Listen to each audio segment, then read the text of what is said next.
Back here today with another review of The Mandalorian Season 2, Episode 6, Chapter 14, The Tragedy. But we're not just talking Episode 6 here today of Season 2. We're not just talking Chapter 4. We're not just talking The Tragedy.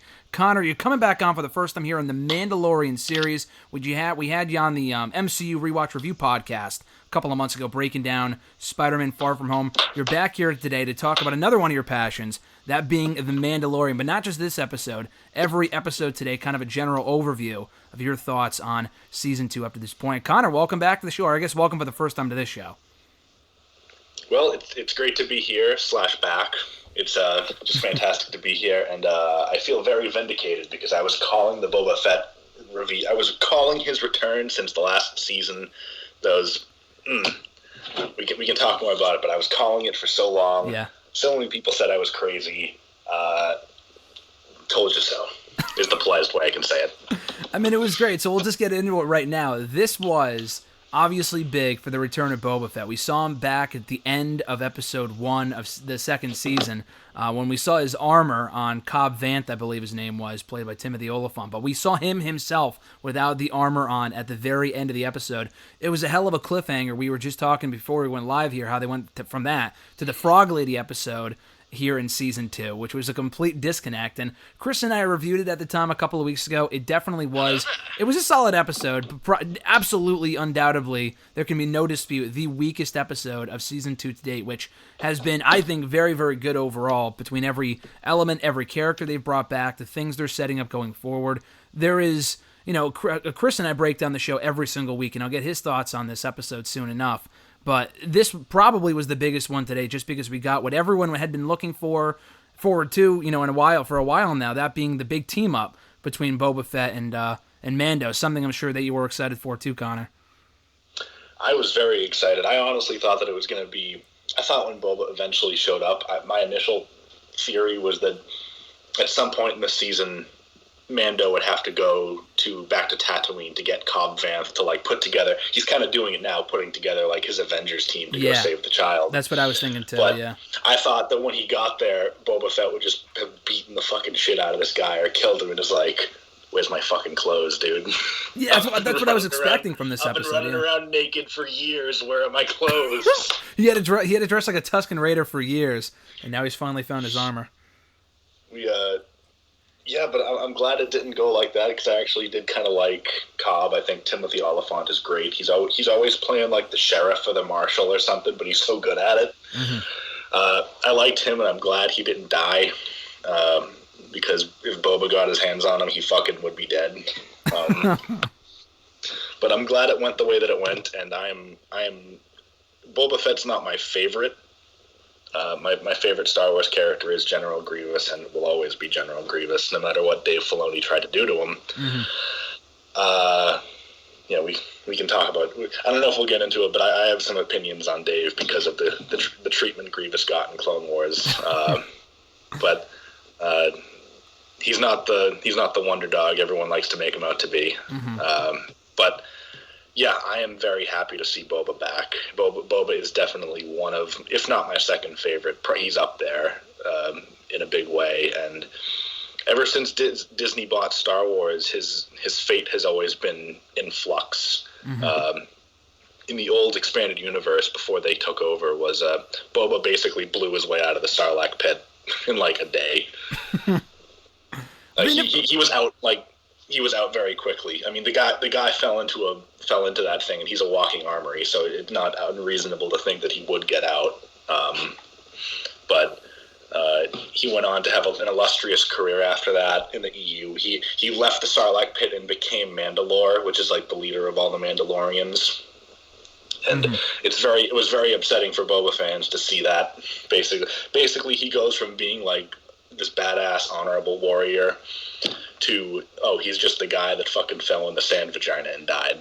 Well, that was my one nitpick from this episode, if you can even call it that. And that, did they do a good enough job, in your opinion, of explaining how he got out? Because they mentioned that he was stuck in the Sarlacc pit, but I don't really think they ever fully fleshed that out, unless I missed something. No, I was looking forward to that the most when they brought him back, because here's something that I thought was dumb. Mandalorian doesn't know who the fuck... Excuse me. Mandalorian doesn't know who the fuck Boba Fett is. Mm-hmm.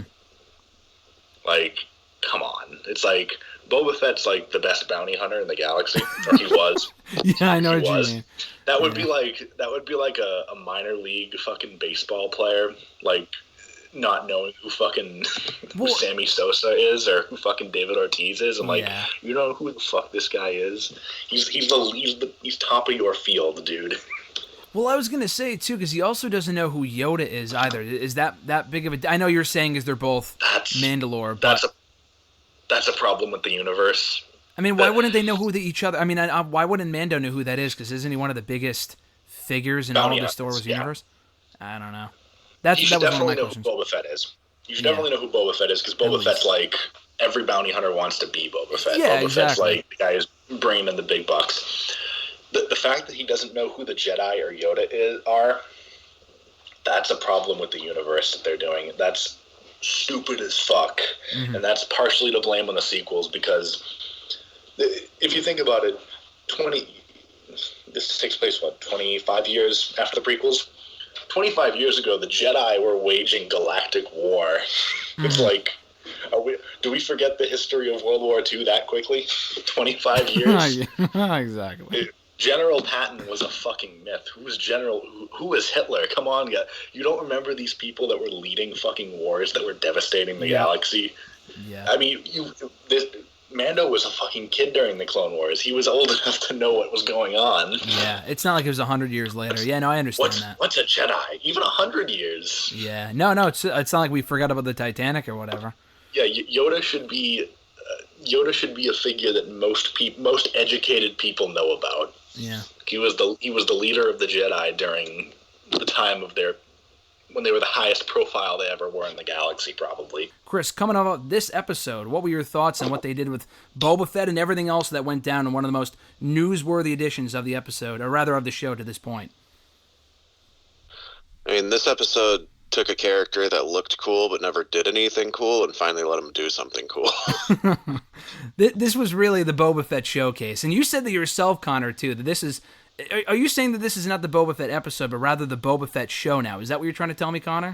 Yeah, this has been the Boba Fett show since the last minute of episode 1. This is...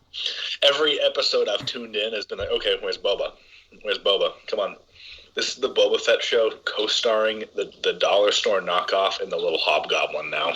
Is it just me, or this is the 6th episode of the 2nd season? I'll start with you, Connor, but is it just me, or does it feel like in every adventure that Mando goes on, or has gone on up to this point, it seems like everyone that he's with, whether it be Bo-Katan or Ahsoka Tano, or in this episode Boba Fett and the woman whose name escapes me right now, the one that was from season 1, she came back here, Boba Fett resurrected essentially. He doesn't do any of the work. He's usually in the background. He doesn't do a lot at all. It's usually the supporting characters who kind of take center stage and do all the shit for him. Mando kind of sucks. Yeah, I mean, he's fun to watch, but he kind of sucks at fighting comparatively. I mean, he's always getting his ass beat. Like, even when he was fighting the Mudhorn thing from season 1, Baby Yoda saved his ass. Yeah, it's a good point. And then fucking dicks out for Queel, the Ugnaught from season 1, who gave his life, and the IG-11, the robot that blew himself up. Yeah, from the first season, yeah. I mean, the only cool thing that Mando does explicitly himself is he flies onto the TIE fighter and blows it up. Yeah. That was pretty badass. That was pretty badass, yeah. Everything else is just like the supporting characters saving his ass. Yeah, pretty much. Which is fine, because, I mean, I don't want to watch a show where one guy steamrolls everything. But No, yeah, I agree. They're given a lot of shine to the other characters, almost arguably too much shine. But have you noticed that too, Chris, how Mando's kind of taken a backseat in almost every episode up to this point and kind of letting everyone else do the work? Well, that's sort of the genre that we're in, like those old traveling Western shows that this is paying homage to. Like, the hero usually got his ass kicked and somebody else did have to step in. Yeah. So it makes sense from that standpoint, but, like, I think there's enough cool scenes of Mando kicking ass to justify him being the star of the show. Like, you know, I mean, he flies down and pretty much single-handedly turns the fight around when Fennec is about to get surrounded and killed, and then he's just taking every blaster shot and protecting her and killing other people until Boba Fett shows up all cool. Yeah, so the moment from episode 1 of this season where we see Cobb Vanth walking with the armor really should have been, we discussed this when we reviewed the first episode of the second season. I shit my pants when I saw that. What'd you say, Connor? I shit my pants when I saw that. What, from episode 1 or this episode? From episode 1. Yeah, from episode 1. It was amazing. So that was the moment that I was hoping for when we actually got back Boba Fett and not just the armor. We got that here when we see Boba without the armor, but when he resurfaces in that battle against the stormtroopers wearing the armor, I think it was arguably one of the coolest moments of the season, if not the entire show up to this point. Would you guys say that too? Agreed. Hard agree. I'm of the mind that I personally think that Mando as a character, they kind of, when I was talking about the EU earlier, there are a lot of attributes and personality. Sorry, my dad just walked in the room. I have to be very careful. I have to be very careful of what I say now because he hasn't seen this season at all. He's gonna binge it all at once, and he's going upstairs. Take care. So basically, the EU. Mm-hmm. The EU had a lot of characteristics of Boba Fett. Like, he really fleshed himself out as a character in the comics and the novels and stuff. Mm-hmm. And a lot of that has ended up with Mando since that all got thrown out with the expanded universe. So I almost want to say that Mando is kind of like Boba Fett, like a salvaged version of what he was. But now that he's back, I think that we're just going to have two now, which is fine because Boba Fett is like the real version of it anyway. Yeah. No, essentially, yeah.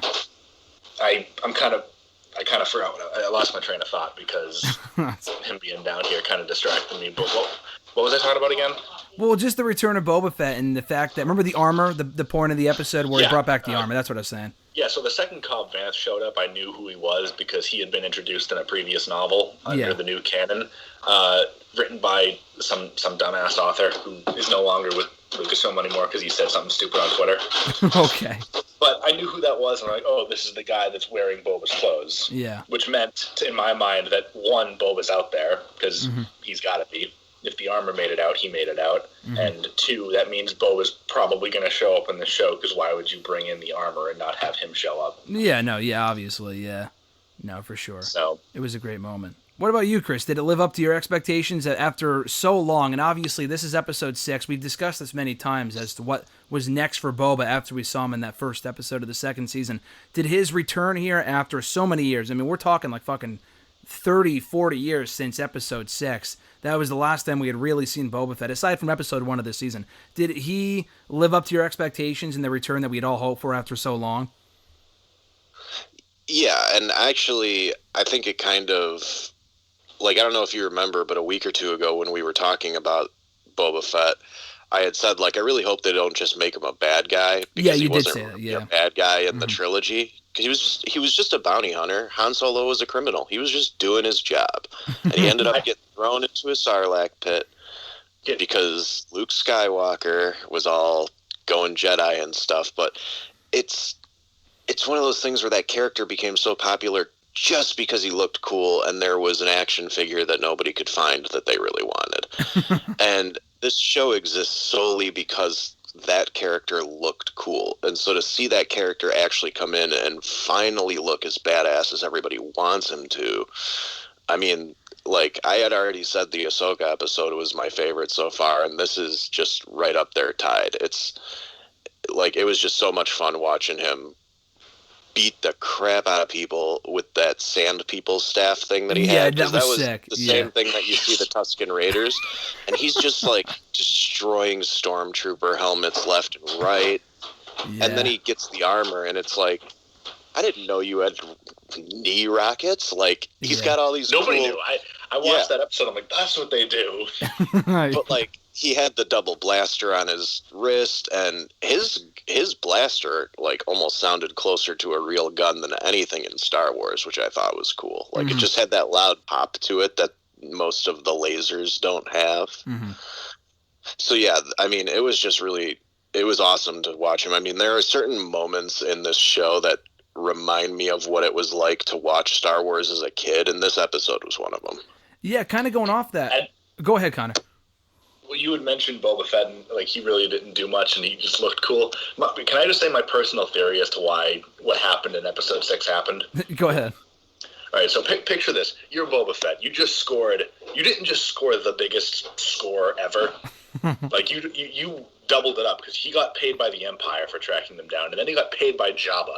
So you just made a double huge payday. Boba Fett's probably like, I never have to work another day in my fucking life. This is great. Yeah. He's out there watching the thing go to its logical conclusion and watching them all get executed. He's knocking back some drinks on the barge. He's having a good time. He's getting a little tipsy. And all of a sudden everything goes sideways. He's like, oh, I gotta do it. And everyone's like, Boba, don't do it. You're drunk. And he's like, no, I'm not. Fuck you. I'm fine. I'm good to fly. Mm-hmm. Give me the keys to my jetpack. And that's what happened. That was celebrating, was getting trashed, and then he don't fly drunk, kids.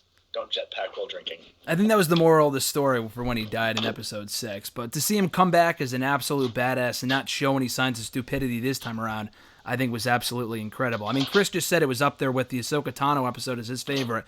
I think it goes without saying, Connor. I don't even know if it's worth asking you, but this had to have been your favorite episode so far. Absolutely. When they first announced Mandalorian, I was dead ass thinking this was going to be a Boba Fett show, and it kind of has been to a certain extent, just because, in my opinion, Mando is very similar to what Boba Fett was in the comics and the novels and stuff. But now that Boba's back in full force, and he does kind of have that honorable, he's not a bad guy. He's just a guy doing his job, and his job put him in conflict with the heroes of the story. I like that, and him coming back at the end of the episode and is like, I promised you that kid's going to be safe, and we're going to go find that fucking kid. Yeah. So that was great, and I'm glad that he's back. And there's rumors of there's going to be a Boba Fett solo show now, which, oh my god, I'm so excited for that. I hope it's what's Chris. What did you say the sniper woman's name was? Fennec Shan. Fennec. I hope it's him and Fennec flying around the galaxy. Oh god, that was kicking awesome. Ass. She's no scoping people, and he's kicking ass too. Did you know, Chris? Did you know that this episode was directed by Robert Rodriguez? Yeah, that was the first thing I saw when the credits started rolling. I was like, oh yeah, man, that makes sense. Once upon a time in Mexico, this is him. They've had such a great slate of directors with like Taika Waititi, and I mean Bryce Dallas Howard came in and did one. It's like Jon Favreau is basically using this show, which is a massive phenomenon, to just kind of work with anybody he likes, and these are all good filmmakers, so you end up with all these episodes that actually kind of feel different but still feel part of the same show. I really dig it. Carl Weathers did Chapter 12. He did, yeah. I heard he told them, he's like, there's not enough Baby Yoda in my episode. I need more Baby Yoda in my episode. And so he specifically requested that scene of like him picking up the baby and talking to him and like telling Mandalorian, like, you better be taking care of this kid. Like, that was all him because he loves that character. That's fucking precious, dude. Dylan, you son of a bitch. I can't not look at Carl Weathers. I know this is unrelated to Star Wars, but I can't not look at him and not think of Chubbs from Happy Gilmore. I mean, he's Dylan from Predator to me, so I mean, he's done a lot of great stuff, including The Mandalorian. Apollo Creed too, but I love Predator is one of my all-time favorite movies, and that line of him, Dylan, you son of a bitch, that's one of my favorite fucking quotes ever. What was I going to ask you guys? Chris, I'll start with you. I honestly thought watching this episode after watching Boba Fett just completely annihilate everyone. When he was up in the air going after the ship, after they abduct Baby Yoda, I'm thinking they're giving this guy so much time. They're giving him such shine here, like in wrestling terms. They're building him up so much just because they're going to kill him at the end of the episode. I honestly feared that he was going to die at the end of this episode. Did you have that fear, or was that just me, Chris? No, I don't think Favreau's that stupid to like bring in a character, finally give him a badass scene, and then kill him. So no, that never really. Like, I'm even surprised that they kidnapped Baby Yoda at all. So yeah, that didn't surprise me. I always knew that Boba would make it out of this, because I just assumed that he would be part of the big final episode push, because you know what he's going to do now is he's going to go gather up a team of all the people we've been watching all season, and then they're just going to go assault everything. That's what Connor said earlier, like an Avengers-like team-up. We saw, I continue to forget her name, but Gina Carano's character, we saw her earlier on. Cara Dune. Yeah, Cara Dune, right? Isn't that her name? Yeah, so we had her on this episode, and we actually saw, so another thing I was discussing with Connor, I don't think this was recorded, I think we were discussing this beforehand. Oh yeah, we weren't, this wasn't recorded, but the Bill Burke cameo, he's actually, obviously he was from the first season, he was one of like the, lesser bad guys, whatever, that they were trying to break out of jail or whatever the hell happened. Do you think he's going to be brought back? Connor, I'll start with you. Do you think he's going to be brought back as part of this Avengers team? And otherwise, why would they show him? I feel like he will. I feel like by the start of the next episode, it'll be him, Boba, Fennec, Cara Dune, Grief Karga, just Carl Weathers, and I feel like the other one they're gonna get is gonna be Cobb Vanth. They're gonna talk him into it. Yeah, I was gonna say Cobb Vanth has got to be a part of it. What about Bo-Katan or Ahsoka Tana? And do you think they're gonna make an appearance? I don't know if they'll get it. I see the storyline with those three being different. I see Ahsoka. I feel like the Ahsoka episode was kind of like a backdoor pilot for her own show, honestly. So, good luck with that. Dave loves his fucking orange waifu. Go nuts with her. I think the Bo-Katan stuff, I think that'll be a plot to go along with the whole show, because Gideon has the Darksaber. Yes. Which, I don't know if you know this, but the Clone Wars kind of establishes that the Darksaber is a right of the guy of the person leading the Mandalorians. They call it Mandalore. And I feel like the end of the show will be they have to reclaim the planet and beat Gideon, and either Bo-Katan or Boba or Mando will get the Darksaber and become the new leader of the Mandalorians and kind of reforge the Mandalorian, I guess you could say, the community, because there's a bunch of different cells of them now all over the place. That's my thoughts. I don't think Bo-Katan's going to be rescuing Baby Yoda with them. I think it's just going to be the ragtag group. Do you think the Darksaber stuff, what you just mentioned, do you think that's going to be resolved in the next 2 episodes in the remainder of Season 2, or is that like more of a bigger storyline that they're going to delve into deeper in Season 3, which has already been announced? I feel like at some point, either in this season or very early next season, they're going to introduce Thrawn. Okay, yeah. They name dropped him in the last episode with Ahsoka. And Thrawn is a military tactician who is so good at his job that he was able to rise through the ranks of the Empire, even though he was an alien. And the Empire hated aliens. So that's how good he is and how smart he is and intelligent. He was a big character in the old EU, but now they brought him back with Rebels, and at the end of Rebels, they essentially launched him and the main character of Rebels into deep space, like deep space. Ezra, right? Is that who you're talking about? Yeah, Ezra. Yeah. Ezra. Space Aladdin, because he looks like Aladdin. But they just launch him like into the fucking nether regions of uncharted space, and we don't know where he is. Basically. So he's still out there and he's alive, but Gideon's almost definitely answering to him. So a lot of people are thinking that Thrawn and Gideon are going to be like the people that start the First Order, and like they're the start of that. I really hope they aren't. I really hope the sequel trilogy stays 3 million feet away from this. I don't want the stench of that all over this show. Yeah, well, we were discussing that in other episodes. Oh, sorry, go ahead, Chris. Yeah. Well, what's good is that this takes place, 15 to 20 years before the sequel trilogy, so even if they do anything, I think it'll just be, planting seeds. I saw those cloning tubes, and it was pretty clear it looked like those were the Snoke clones. Them wanting Baby Yoda, I think, has to do with trying to insert midichlorians into those clones. I think that's what's going to end up happening, but it's not ever going to be the main storyline. It'll just be kind of in the background. Yeah.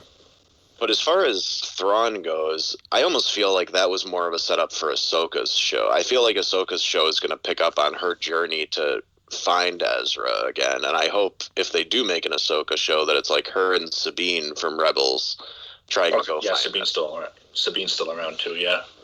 Yeah, and her and Ezra at this point would be like full-fledged adults, and who knows, like if Ezra is still around, who knows what skills he's learned, because he was already like on his way to being a powerful Jedi as like a 15-year-old kid.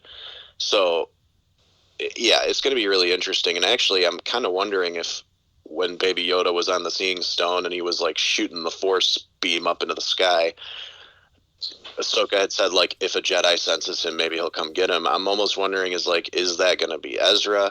Could it be a still alive Mace Windu? Like, Mace Windu? That's been a theory. He wants to come back. Yeah, he does. Yeah. I hope if they bring him back, the only thing they can do with that character, if they bring him back, is...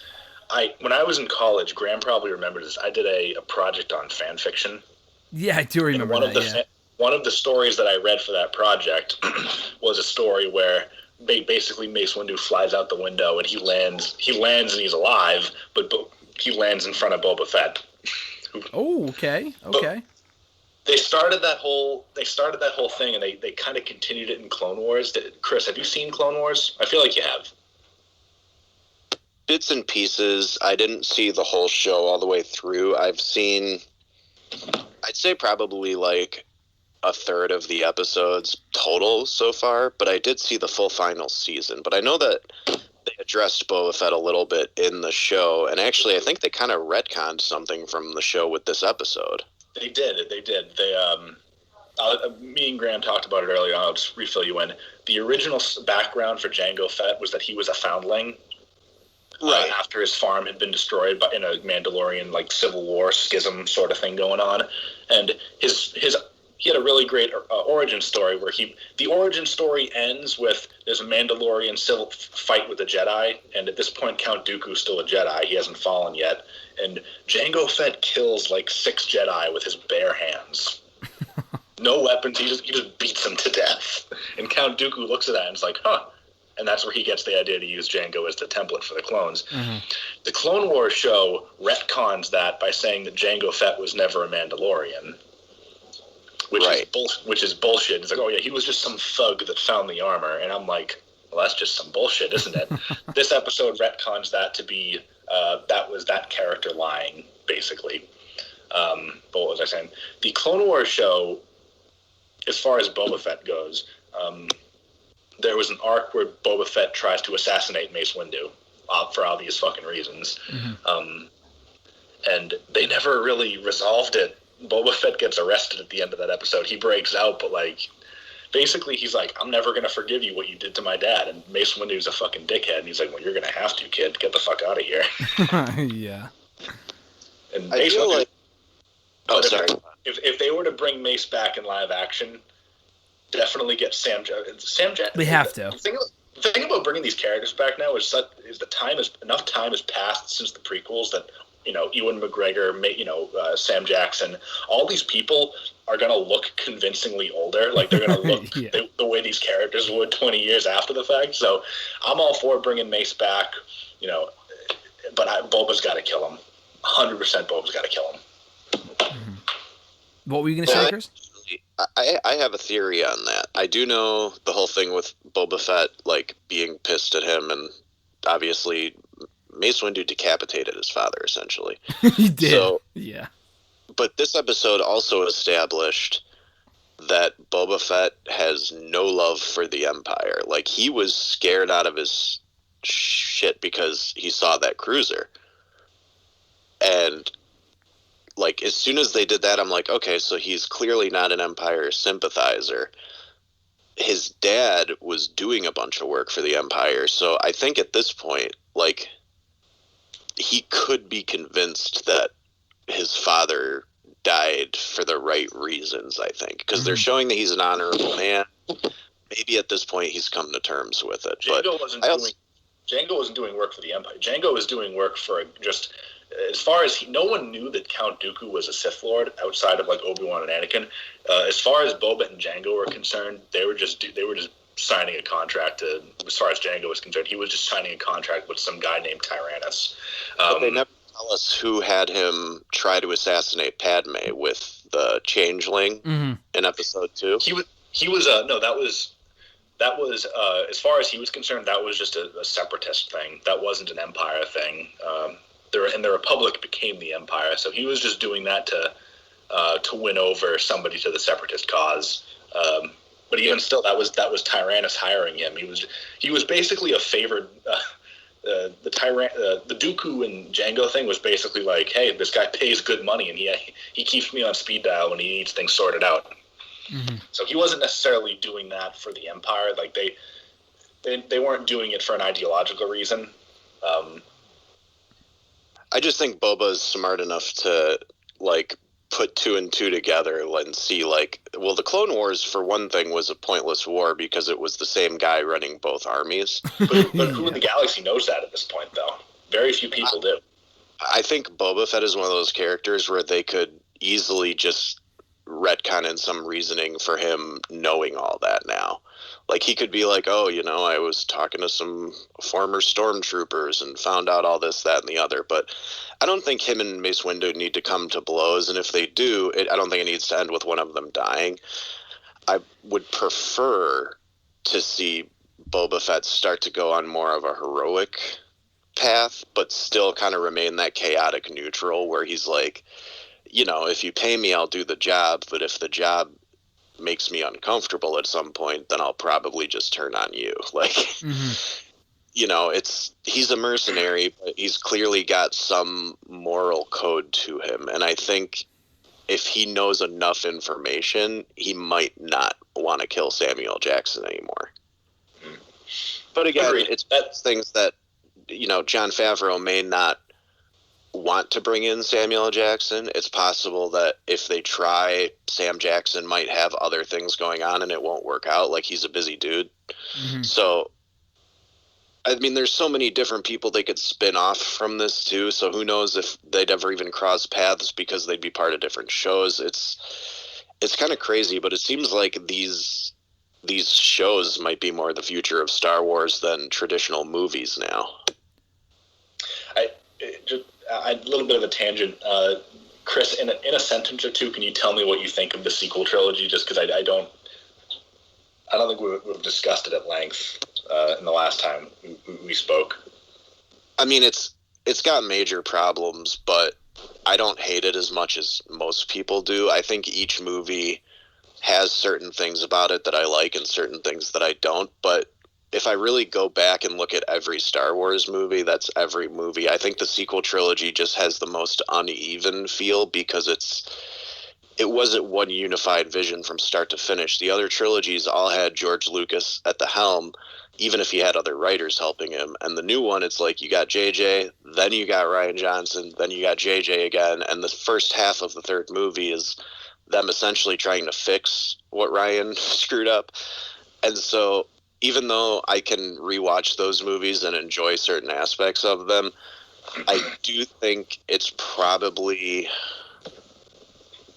I don't know, because the prequel trilogies just have such bad writing and acting that it's like the prequel and the sequel trilogies are both problematic, but I can enjoy them all because Star Wars has never been perfect. No, that makes sense. Fair points. Yeah. But I agree about the TV shows being more the way of the future because financially they're probably Mandalorian's the only thing keeping Disney Plus on in the black. Is it true? Just one quick note. Was it true? I read recently that it had 75 million subscribers. Is that accurate? It probably is. It's also probably accurate to say that once this season ends, those subs are going to go down. Yeah, I don't know if that was currently or just. I read that when the show when the platform celebrated its 1-year anniversary a month ago. So I don't know. I mean, it probably is the same number. I just saw that number. I don't know if it was a joke or not because that seems like I don't know how many subscribers Netflix has. Maybe 100 million. I have no idea. Because I know a lot of people share accounts too. Because on Disney Plus, you can create multiple profiles and watch it in different places. So that's why I just think 75 was pretty high. I think Chris and I think you and I, Chris, didn't we discuss a while ago like the movies and stuff, because I was asking you, like, what movies they had in the pipeline. Like, COVID stuff notwithstanding, it didn't really seem like they had another movie lined up after Episode 9. Because I know there was talks of a Kenobi movie being a thing. Obviously, that's not happening. It's going to be a TV show now. Oh, yeah, the TV show. Yeah, the Boba Fett movie was in talks, 5 years ago. Obviously, that was what became the Mandalorian. And if they do another show on Boba Fett, I think it would be either a show or a movie, either on Disney Plus or whatever. Do you have any thoughts on that, Chris? Or no, I'm sorry, Connor. Do you have any thoughts on what the next movie might be? Because I know Chris and I were discussing how they kind of set the stage for a Solo 2. I didn't really like that first one, and it bombed financially, at least in terms of what they were expecting. So it doesn't look like that's being made. So I don't think there's any movies that they're planning for, right? No, there are no movies in the pipeline for Lucasfilm. There really aren't any announced TV, air quotes, announced. The Boba Fett and the Kenobi stuff is all, reliable leaks. Kenobi, fun fact, is actually going to be filming partially in Boston. Oh, that's cool. I didn't know that. Yeah, I'm gonna if I run into him, I'll give him a hearty hello there. No, please tell me, please to say hello. Or what's the line from Episode 3? General, if he responds to me with General Kenobi, I'll be so happy. But nah, I don't. The odds of me running into Ewan McGregor are slim to none. Hey, you never know. Just the idea of that interaction is funny, but there's nothing formally announced in terms of movies or TV. Well, they do have a sequel to Clone Wars called Bad Batch. Okay, I didn't know that. In the pipeline, and that's going to be about just like a squad of clones, and it's going to pick up during Episode 3, so it's going to be about these 4 or 5 clones that they just transition into stormtroopers. And they had them a little bit in the final season of Clone Wars, because I did watch the last season. They saved Echo, right? Those are those guys? Yeah, they were like all the clones that were actually different for some reason. It's like one of them was a big dude who liked to beat people up. One of them was a kind of a small dude who was all brainy, and like they actually tried to give them each individual personalities and looks. They have like an A-team kind of dynamic going on where I could see that being a fun show. But there's that show. There's supposedly a sequel coming out to Rebels at some point, which could be the Ahsoka show. It could be a lot of things. No one really knows. I know you were talking about Ezra earlier. I kind of resent Ezra because he kind of ruined the Obi-Wan versus Maul episode of Rebels. How so? Just 80% of that. They marketed that episode on it being like, this is Obi-Wan and Maul coming back together for one final showdown, and 80% of the episode was just Ezra in the desert fucking around with Chopper. And I'm like, I mean, the Obi-Wan and Maul scene at the end was perfect. It was so good. It was the best end for Maul. But it's like, I would have liked it a little bit more. Even if it had just been a one-off episode, none of the main characters in it, and it was just Maul and Old Ben in the desert. Or just, even have you ever read the Old Wounds comic? No. The Old Wounds comic is actually the first time in the old expanded universe that they brought Maul back from the dead. And basically, Ben Kenobi is just chilling in the desert. He's watching the Lars family raise Luke. And all of a sudden, this guy comes up in the distance, and he starts terrorizing the shit out of this family. And Obi-Wan goes over there and sees what's what, and baby Luke is, crying. And it's Maul, who tracked down Obi-Wan when he has robot legs. And basically, the story ends with him about to kill Obi-Wan, but Owen Lars shoots him in the back of the head.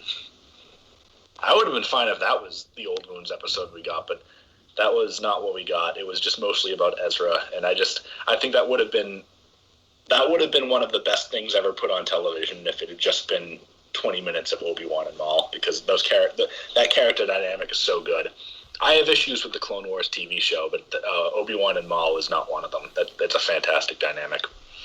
Yeah, I mean, with shows like Rebels, it's difficult because it was on Disney Channel, and the filmmakers, they want to focus on that show's character, and that's what sucks is like you have a character like Obi-Wan and Maul in the background who are some of the most popular characters in Star Wars, and to not make them the focus was clearly intentional because they're like, this is Ezra's show, these characters are just like supporting at this point. But I do agree that it would have been nice to have a little bit more with them. But I also agree with you with that final fight scene. Like, that was right out of like one of the classic samurai movies. Like, samurai movie fights used to be super short because that is how a real sword fight would be. Like, and they even like choreographed that fight almost like a samurai fight. And it was just awesome to watch. Like, I don't know if either of you have ever seen any of the Zatoichi movies. I have not. From Japan. He's a blind guy who walks around and his cane is actually a sword, and like nobody ever really knows what to think of him because he's a blind swordsman, but then he like ends up destroying everybody. But most of his fights are like 1 or 2 strikes basically, and it's over. Holy shit. And so seeing that in the show, because when they start gearing up, you think like, oh, there's only a couple of minutes left. Like, are they going to push this to the next episode? No, Obi-Wan just cuts his lightsaber in half and in the same stroke kills him. Like, oh my God. And that also made Obi-Wan look more badass than I think he ever looked in any of the other things. Because it's like, he doesn't need to flip around and be all flashy. He knows how to kill somebody immediately if he needs to. He killed him immediately because he started threatening Luke. Right. Like, he was like, okay, maybe I'm going to square up with this guy. And then he's like, oh, you're protecting someone. And he's like, oh, fuck, this guy can't leave this planet. Yeah, exactly. He also... one of those characters that, like, he's super interesting in what they did with him in the cartoons. And it's really kind of a shame that we probably will never get any more with his character because they already did so much that it would be hard to find a gap that they could fill with another story. Like, they've kind of told his story from getting cut in half all the way to his death at this point. And they also can't do much more live action with him because Ray Park tweeted out just a video of him getting, I think it was him and his wife doing some sexually explicit shit. Why would you do that? The guy who physically plays Darth Maul is a voice, yeah. Sam Witwer, and a stuntman, Ray Park. Ray Park tweeted out some, I think it was an Instagram of him and his wife fucking around, and it was pretty explicit. And I don't know if he's allowed to play Darth Maul anymore. You know what's weird is the guy who did the voice for the actual movie. Like, I don't know why they never got him for any of this stuff. His name is Peter Sarafinowicz. He's a British actor who's probably mostly known as Simon Pegg's annoying older brother in Shaun of the Dead. Really? But yeah, Peter Sarafinowicz is a hilarious dude, but he also just has this super deep voice. And like, I just was surprised because he's like still kicking around. But he's not like a huge name, so you think he would have been like, yeah, I'll do the voice. I don't know why they never got him. I was a little disappointed with that because I like Peter Sarafinowicz. He's really good. I don't know, maybe Maul's vocal cords, because he's an alien, maybe his vocal cords are in his waist and they fucked with him when he got cut in half. Yeah, and also Sam Witwer, maybe his price tag is lower. I don't know. He's great. I love it. He streams. Did either of you guys know that? I didn't know that. Yeah, Sam Witwer is a huge nerd. I watched him play and I don't know what board game it was. It was years ago, but he played some board game with Will Wheaton on this board game show that he used to have on YouTube. So, like, watching that, I was just like, oh, this dude who's supposed to be, like, a super cool vampire in this TV show that he's in is actually, like, the biggest nerd at the table. Like, he looks like a movie star with his square jaw, and... He's a turbo Chad. He looks great. But he's also no homo, but I would. But he's also like just a super talented actor, and from everything I can tell, like very passionate about these types of franchises. So the fact that he's stuck with Maul for so long doesn't surprise me. But one thing I would like them to do, and this is a total tangent, but none of the live action stuff has ever dealt with Dathomir or any of Maul's race or the Night Sisters. My boy, and sure of it. I would love for that to start coming into it because the Fallen Order game is considered canon. So Cal Kestis, the Jedi from that, like, he's a very possible person that could come and take Grogu. Well, yeah, because he's got a Dathomir witch with him too. But I would, you know what? This is gonna sound super petty and small of me. I hope Dathomir is never fucking mentioned again, because that's the one W my boy Grievous was allowed in that show. Well, I mean, he did nothing cool in 7 seasons of television except delete the Dathomir witches. But they did establish that he didn't technically defeat all of them. Like, there was about 7 or 8 who survived. I mean, Asajj Ventress, she was a Dathomirian sister originally. He got around to it. I don't know if you've read Dark Disciple, but I don't know if you read because the stuff they didn't adapt into the Clone Wars TV show, they adapted into books and comics. He got around to most of them. Let me put it that way. Yeah. But so did you play Fallen Order? I did. It's she had. I don't remember her name exactly. It was a while ago, but she had like the Eastern European voice, and she said there was a scene in where she's like, a warrior brandishing this came down and slaughtered everyone, and I just sat there and I'm like, damn.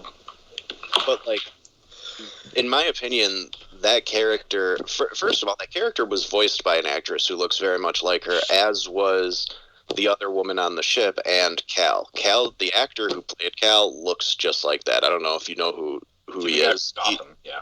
Yes, exactly. The proto-Joker, as they called him. So I wouldn't mind seeing them use those actual actors to play that. Like, if they want to just get rid of Baby Yoda at some point, like if they're like, okay, 3 seasons is enough, season 4 going on will just be Mandalorian and his people doing whatever.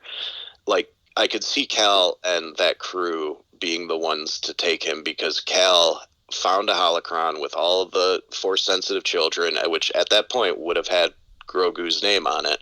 He destroys it, but that doesn't mean that he still doesn't know where some of these kids are. Like, they don't establish what he was doing during the sequel movies, because that game takes place technically before A New Hope.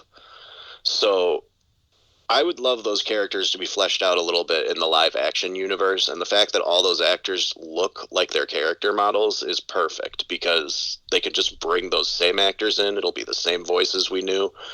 And I'm not saying they need to spend a lot of time on Dathomir, but I'd like that character. I think her name was like Kieran, Kerrin, I believe. Or Marin. That was her name. I would love for them to develop her a little bit, because we have not delved much into the other Force users outside of Sith and Jedi in live action. Mm-hmm. And I think now would be a perfect time to sort of start expanding that.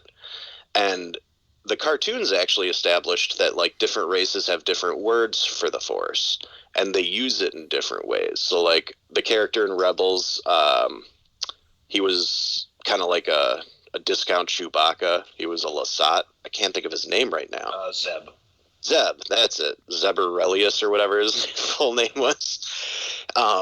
Like, they established that his race is aware of the Force and has some connection to it, but has a completely different connection. So, like, they're not really Force wielders, but they are Force users, and they also established that Zeb is not the last one, that they saved some of his clan and found them a new planet. So I would like them to actually start doing more with what the Force is capable of, other than being a way to move things around. Because, like, you know, what are the Force powers we've seen so far? Choking, moving stuff, and lightning. Like, there's so much more to it, and all that expanded content that still technically counts as canon, that I would love to see that start getting incorporated more.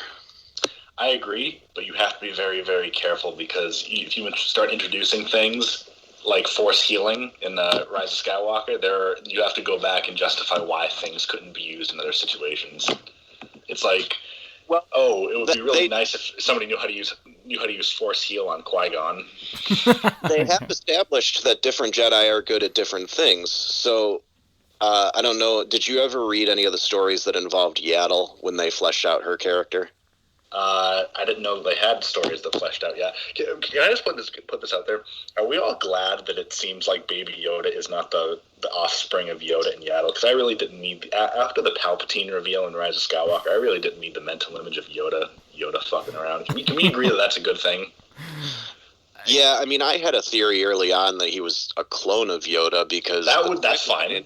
The timeline matched up with Yoda going to Camino. Like, they could have gotten some of his DNA on Camino somehow and started making a clone, and by this point he would be about 50. So I think the timeline would match up, but I am hoping that it really is just another member of that race.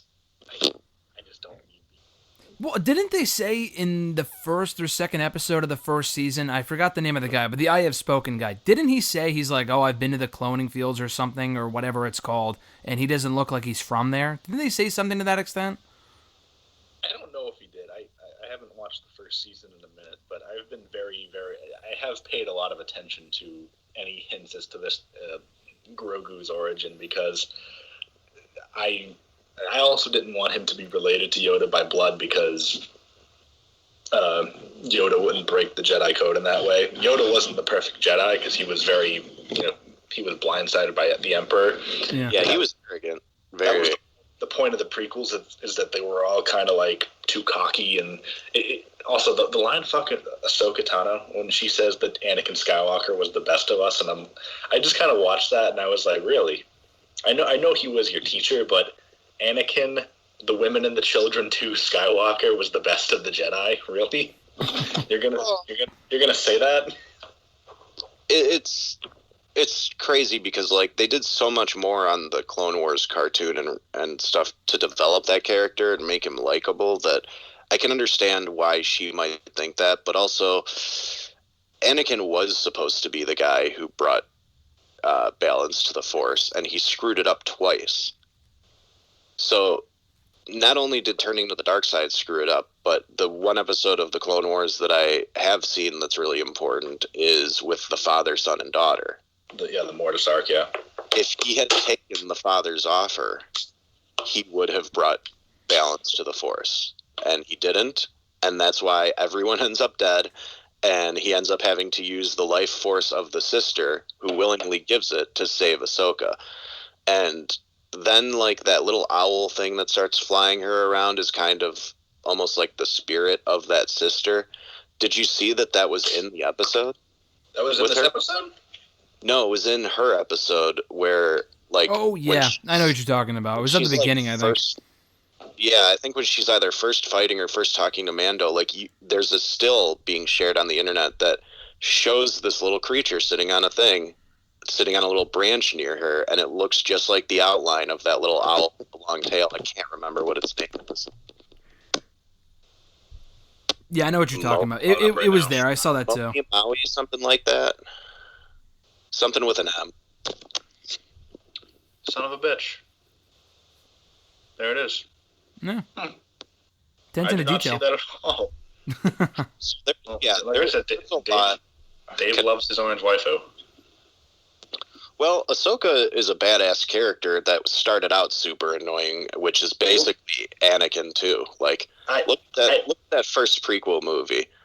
I know that kid gets a lot of hate because the script they gave him sucks, but Anakin was annoying throughout that first movie. Just like Luke was annoying throughout the first half of his movie. Luke is a whiny little bitch throughout the first half.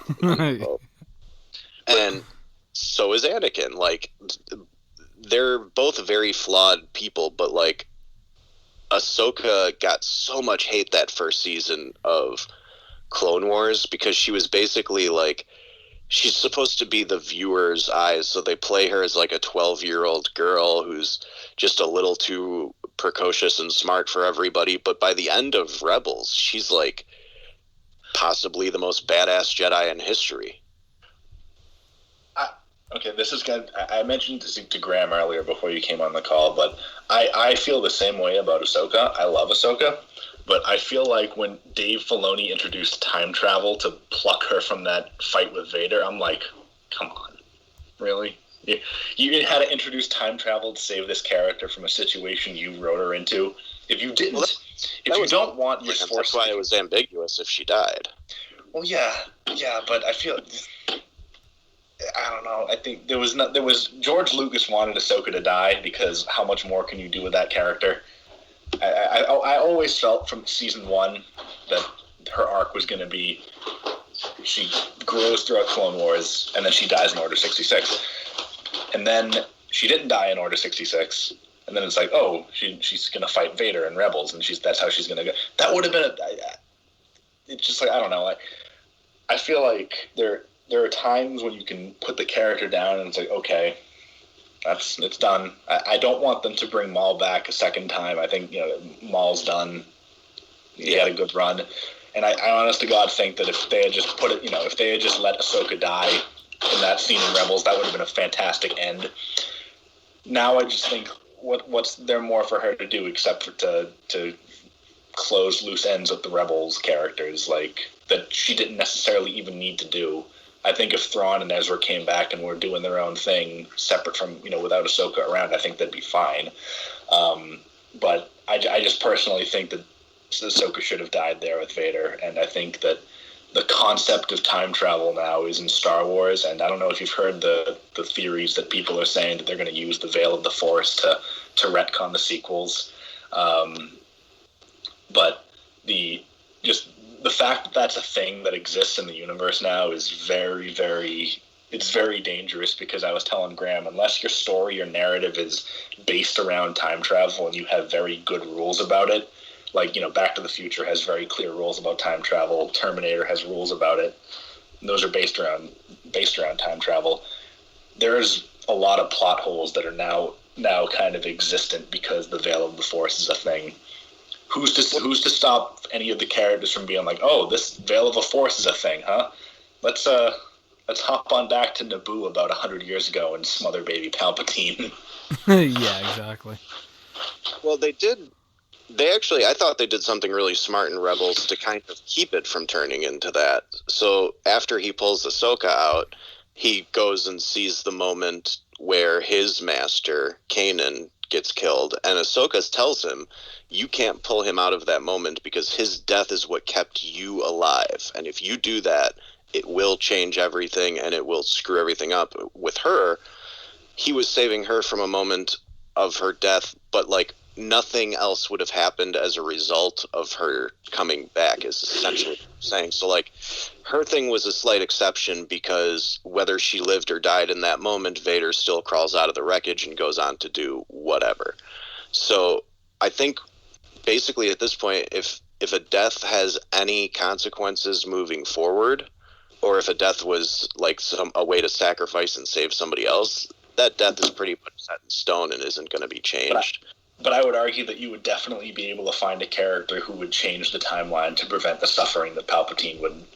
Sure, and I would. Let's face it, that's what they could do with Mace Windu. They could say that the whole time Mace Windu's been gone, he's been in the world between worlds, studying and whatever. Because that's what Ahsoka did. She was gone for a long time, and comes back at the end of Rebels, which is years later. I don't think a lot of people realize that last scene is supposed to be taking place after the Battle of Yavin.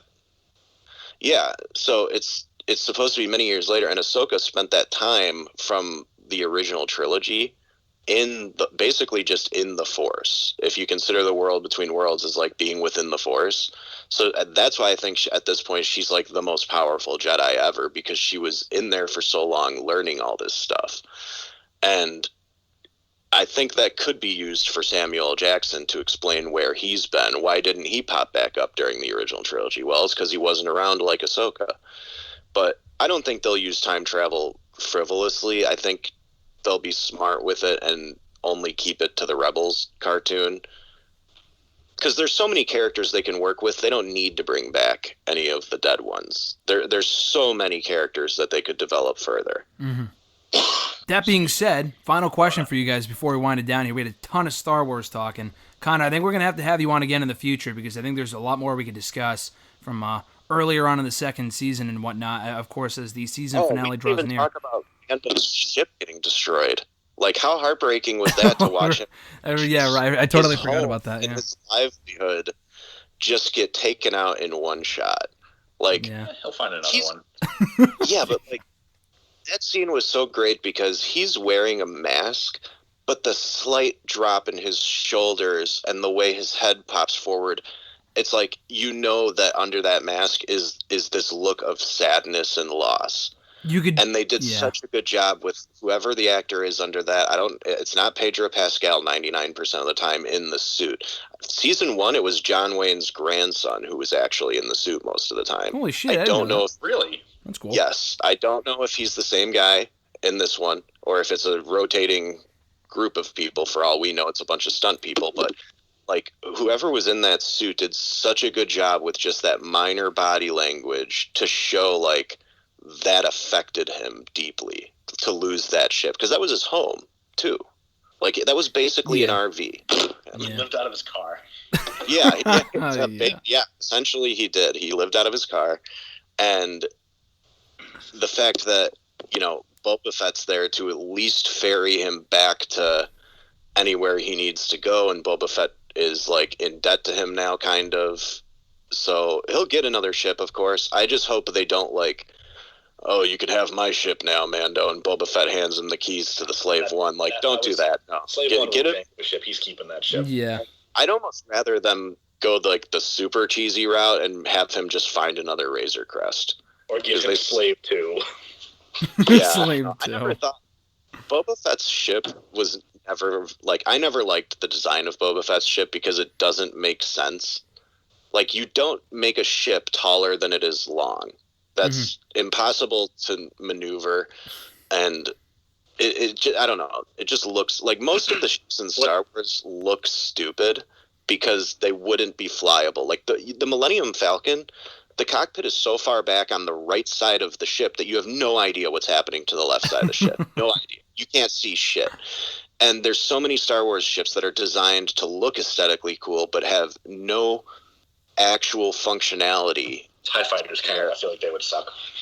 Yeah, like X-Wings are probably the only thing that look like they should, because they basically are just space fighter jets. Everything else is designed to just look sci-fi and cool, and therefore has issues. So I don't want them to give him Slave One. I want them to just like give him a different ship, or give him another Razor Crest and just move it from there. Yeah, that's a good prediction. I'm looking forward to seeing what they do. They have 2 episodes left, and I think the only time I've been frustrated throughout this entire season was actually at the very end of this one, because it ended, and I was like, are you fucking kidding me? Like, this one was almost way too short, in my opinion. It was only the shortest episode. This was the shortest episode. Was it really? I have them all right here. This episode there was 55 for the first one, 42, 36 for episode 3 with Sasha Banks. Yeah. And then 40 minutes, and then 47. This was 34 minutes long. And not even 34, because if you take the 5 minutes away from the end credits and like the 2-minute recaps, it was like 27 minutes, maybe 25 minutes. Yeah, this was, I mean, granted, they didn't waste a minute of the time that they had. No, of course not. But this was by far and away the shortest episode. Yeah, no, that made me angry, because I want to see what's going to happen next. Can I touch base on one last thing really quick? Yeah, go ahead. I definitely don't think that they're going to give Baby Yoda to the Jedi. I feel like Ahsoka was very clear that Baby Yoda is going to have a say in where he goes, or Grogu is going to have a say in where he goes. Mm-hmm. Like, maybe he doesn't want to, he wants to stay with his dad. Like, maybe he's like, look, I've run from the Empire for 50 years. I really don't want to run from people because I'm Force sensitive. I want to stay with this guy. He's a good guy. He's gonna take care of me, and he's gonna let me eat blue cookies and play with this little shiny ball. Yeah. And all I know is they better not give him to Luke, because that would just mean that Kylo kills him on his way out of the temple at some point. Fuck Kylo, dude. Fuck that. That's why I really don't want him to end up. Because I feel like it's very possible that the Jedi that we know in the universe, like it's possible that Ezra was at that temple. It's possible that Cal was at that temple. Like, we don't know. We don't know where these people end up. If the Empire gets toppled by a Jedi, I feel like people know that, and then it's just we know so little about what happens in the aftermath of the fall of the Empire and the New Republic. Is just like, it's not unreasonable to think that Luke would get on, like, space television and be like, any surviving Jedi, it's safe to come out now. Ollie Ollie Oxenfree. We're redoing this whole thing. Meet me at this planet at this time, and we're gonna do great stuff. Yeah. So it's not unreasonable to think that all the unaccounted for Jedi were accounted for, and then Kylo just fucking killed them, which is the fucking sequels. The fucking handling of the whole thing was just so short-sighted. Yeah. But yeah, I hope Grogu stays with Mando. They clearly, I think he will. They both like each other, and that's the core of the show. Yeah. And I think my girl Krista's not going to want to watch it anymore if Baby Yoda's not on it.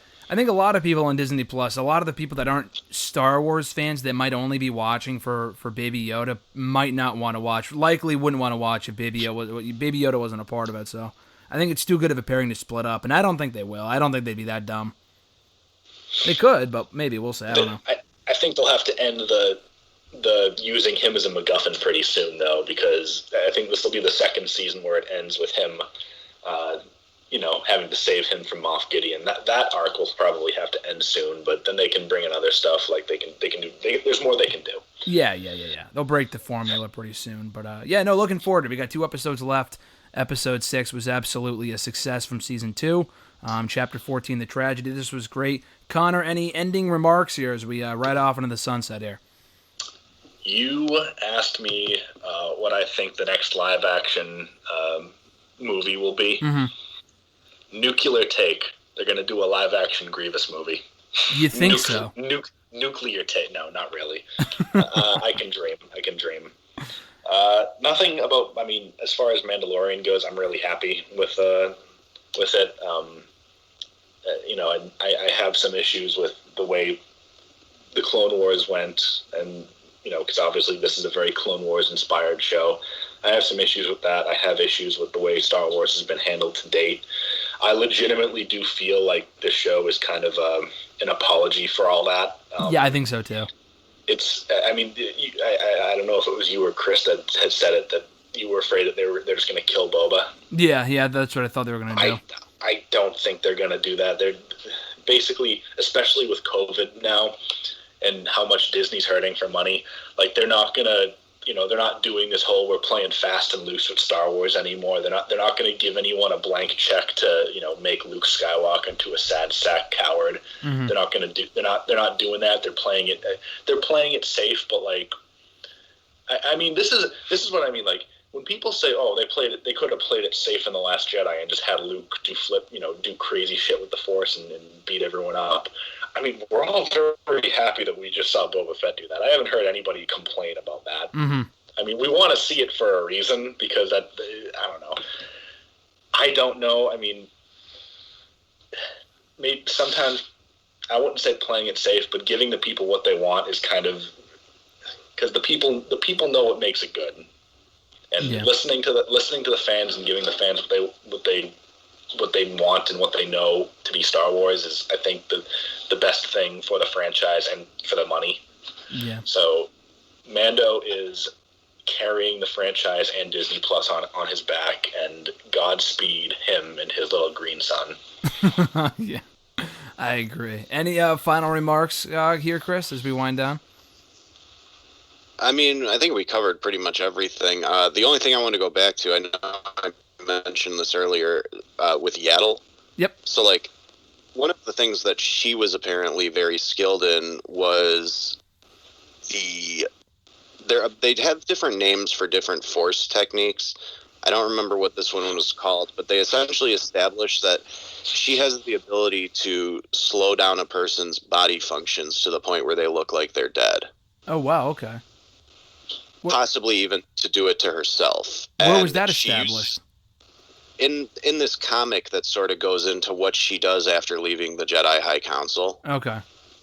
So after she's in the first prequel movie, and then by the second one she's gone. Mm-hmm. And they don't explain why, but the canon reason is that she left the High Council because she didn't feel like they were doing enough to help some of the smaller planets when the Empire wasn't necessarily as big of a threat, but other things were. Mm-hmm. So she goes off and does a bunch of stuff, and they establish with her powers, like, she's one of the only Jedi who can use that. Mm-hmm. So that's what's kind of interesting, is like different Jedi have different things. So force healing, I think it will be a very rare thing. I think being able to access the world between worlds and, you know, potentially time travel will be a very rare thing. Mm-hmm. And I think with Baby Yoda, what's cool is they're sort of establishing, at least now, that even though he's powerful in the Force, his skills are still very rudimentary. Like that scene at the end of this. So the last scene of the show, where he's doing full Anakin Skywalker. He's just throwing the stormtroopers into each other. Like, not only did that make me laugh my ass off, but Yeah. I love that it established that, like, once he exerts himself just like a little bit, he's pretty much done for. So He's a baby. He's a tiny little guy. Not a lot. Not a lot of midi-chlorians. But that's the thing. It's like he's supposed to have a super high count, but he's so unskilled and he's been hiding those skills. They already established that too. Like, he's been hiding his force abilities to blend in. So I don't think we're ever going to see anybody, at least in the Mandalorian show, maybe in one of the other ones, but I don't think we're ever going to see anybody other than Ahsoka who's like a super force wielder. I think they're probably going to limit that because this show isn't supposed to be about Sith and Jedi. The show is supposed to be about the other characters. Yeah, they got to keep it to a minimum. Really good job. They've done a really good job keeping it that way so far, and that's why Ahsoka's episode was so great, because it's the only lightsaber fight in the show so far, and it's great. Mm-hmm.